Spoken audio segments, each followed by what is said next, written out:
Hello, everyone. Welcome to our Ethics and Social Responsibility assignment. Today, we are going to talk about Internet and digital data privacy. Before we start, let me introduce me and my teammates. I'm Chiming, Matterson, Yuhang, Zhenfu, Anoa, Amanali, and we are from FIT2. Now, let me briefly introduce our topic. Nowadays, data breaches and privacy violations are on the rise, which raising concerns about the security of personal information. According to the research from University of Maryland, there had been over 800,000 people experience cyber attacks in the year 2024, which highlighting the growing threat landscape. We have created a survey for Xiamen University Malaysia students to understand their digital privacy practices and attitudes. In the end, we have successfully received 24 respondents from the students. Next, I'll pass the survey part to Yuhang. Hi, I'm Johan and I'm taking over from Timmy. And I will be introducing the survey and responses that we collected from 34 students.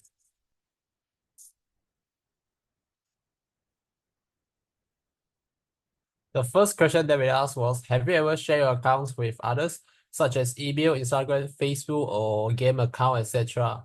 And based on our results, 62.5 of them have a very strong awareness against their online privacy, which they never share their accounts with others. And the next question that we asked was, do you regularly update your passwords and use strong, unique passwords for different accounts? And based on our results, over 80% of them regularly update their passwords and use strong passwords for their accounts, which decreases the risk of their personal information leakage. Next, we have asked them what do you do to protect your online privacy. We gave them 4 options which are use VPN, use antivirus, avoid sharing private information online, and update password once in a while. Most of the students choose avoid sharing private information online, which can prevent leakage of personal information. Furthermore, we asked them, have you ever read the terms and conditions of the apps or website before using it? The answers from our respondents are quite equal. Some of them will and some of them won't read the terms and conditions.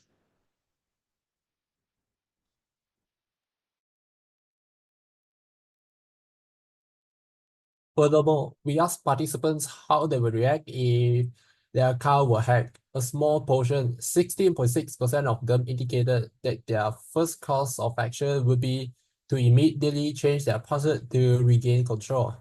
In contrast, 42% of them expressed that they will escalate the situation by reporting the breach to the relevant authorities or platforms. Surprisingly, 30% representing 7 students admitted they would choose not to respond or take any action at all, which is quite shocking. There could be several reasons why some individuals choose not to take action when their account is hacked. One possibility is a lack of awareness or knowledge about how to respond effectively to such incident. They may not understand the potential risk of leaving a compromised account unattended. Additionally, some may feel panicked by the process of securing their account, perceiving it as too time-consuming or complicated.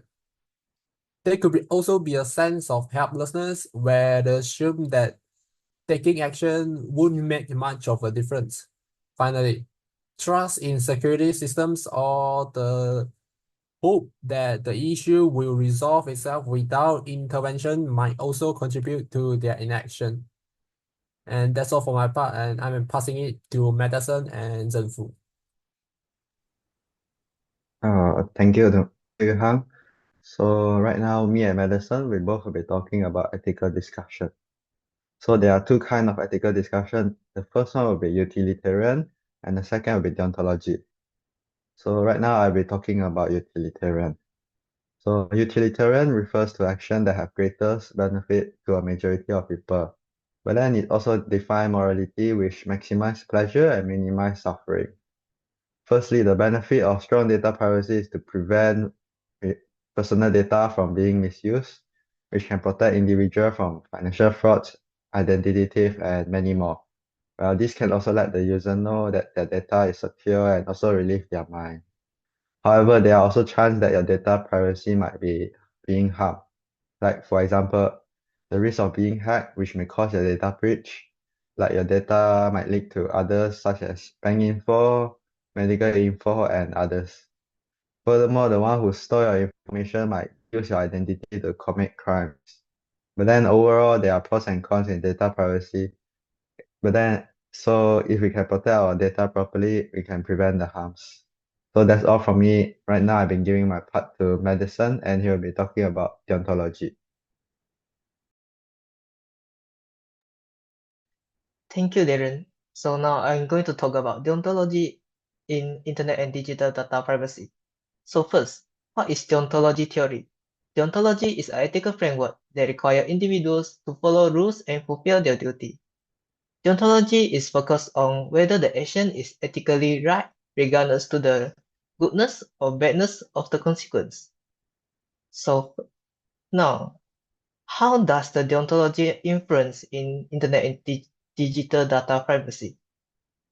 First is data collection and consensus. According to the deontology principle, we all have a duty to respect other privacy. So, the data should only be collected with proper consent and only for necessary purpose. The data that be used must be safe and processed in a way that protect individuals' privacy. Specifically, data should be collected only for legitimate purpose and to the extent necessary. Second is for the organization. Organization cannot excuse breach of data privacy by claiming to serve a greater benefit. Such violation is ethically wrong and violate individuals' rights. It is imperative for organization to adhere to ethical standards and prioritize the right of users. Besides, they also have the autonomy and control over the personal information. This includes the right to decide how their data is shared and the ability to understand the implication of that sharing. Empowering users is not just a best practice, but it is a moral obligation roots in respect for their rights. As conclude, deontology theory provides a valuable framework for navigating the complexity of digital data privacy. By respecting individual rights, ensuring informed consent, and maintaining ethical standards, we can create a more true-worthy digital environment. So that's all from me. Now I'm going to leave it to Arno to talk about group recommendation. Thank you, Madison. So now I'm going to talk about group recommendation. Uh, First of all, organizations should provide transparent communication to users, which includes easy and understandable consent for users and avoid legal jargon. This allows users to know what they are agreeing to. Moreover, users should always be informed whenever there are changes to the usage of data collected. Correspondingly, our organization should only collect the necessary data from users to prevent personal information leakage, specifically when the data storage system is being attacked by hackers. It's equally important that organizations clearly state all of the usage of the data collected from users. Organizations should also allow users to manage their data on what can be collected and how it's used. At the same time, they also need to make sure these settings are easy to find and change. Besides that, companies should only collect data that is essential for research. Users also need to make sure that their data privacy is safe. Additionally, companies should regularly update the security system to protect user data from any unknown threats. Privacy makers and organizations should strengthen the incentive to get better practice. For instance, they must be responsible in data handling criteria in government procurement by showing how they put transparency, fairness, and respect into practice in their policies, process, and products to protect user information. Additionally, they also need to provide a framework for certification schemes in internet and digital data privacy, which is essential to ensure the protection of personal information in the digital age. For example, a certification scheme will require business to implement some of the security measures, such as encryption and access control to protect personal data. Lastly, certification can help to diminish the related legal risk of data breach and violations of privacy. So that's the end of my part, and I'm passing to Amanali. Thank you, Anwar. Now I'm going to conclude our presentation. So, in conclusion, our exploration of internet and data privacy highlights its critical importance in today's digital landscape. Our survey findings revealed that while many students demonstrate awareness of online safety, a significant number still engage in risky behaviors such as sharing accounts and using weak passwords. This gap between knowledge and practice poses serious risks. Uh, and ethically, we've discussed the benefits of strong data privacy, which not only protects individuals from threats like identity theft and financial fraud, but also fosters trust in organizations. However, it's essential that organizations respect our rights and maintain transparency about data usage. To address these challenges, we recommend that organizations simply consent processes ensures users are informed about data practices and allow them to manage their own data easily. Additionally, establishing certification frameworks can encourage responsible data handling and minimize legal risk. Ultimately, safeguarding our digital privacy is shared responsibility. By fostering a culture of awareness and proactive measures, we can create a safer online environment for everyone. So this is the end of our presentation. Thank you for your attention.